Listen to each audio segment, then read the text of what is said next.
video man arikupinda mumageto vabuditsa mazinyaya ari lit 2 mabhebi amutarisa pakona hanzi nyaya dzake dzese ihit 3 maguys amuona paapfuura hanzi skyrocket ndewe mafresh 4 haizi pressure my G zvobuda chero patv zvinotangira mugeto hakuna kumwe kunotangira madhiri zvinotangira mugeto kana slang kana fame kana mangoma anotangira mugeto hakuna kumwe kunotangira madhiri zvinotangira mugeto uda ninyasitira chaizvo uchingofunga mastories wewe mangoma zvaita sei ende zvokasangana nazvo chindudze kajeni kako iwewe sa Krispy alright saka basically unoti ngatore nyaya ndo itori nyaya techitointeract techitaura senyaya kuti zvimeke sense ndo ndigonopindura because wala nditi hanzi nyora samari aisinyaya samari kudhara tara ndakapedza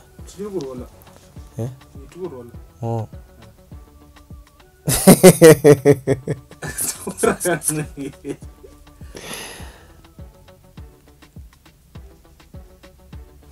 but uyu mujama ndokunotumisa nguno kani ndakamukava nesinichi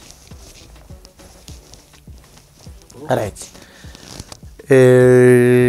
takuenda bvunza kamubvunzo cho ngoya kumangoma zvaita sei chichakakupusha chichakakuudza kuti iwewe you must be in the music industry or music business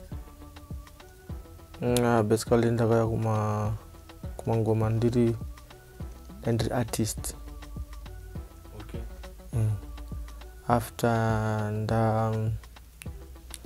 ndakana video ya Sean Points like glue. Isaiah. Saka I just fell in love with the sound. Then I started following Dancehall. That's when I got to realize that Ndoto go now, and then Ndogo did a living out of it. Okay, so what do you record my songs are Buddha? One this. My chances are very good teacher.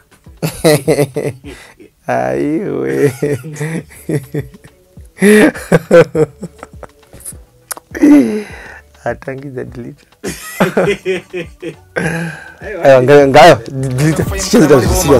Waste any chi uchingofunga mastories cause they should know cut the truth ende vano vese vanofanira kuziya zviri paground kote manyepo futi handle Zimdancehall stories ekuratidza ma true stories but wakadhisa chikwata muvengi wangu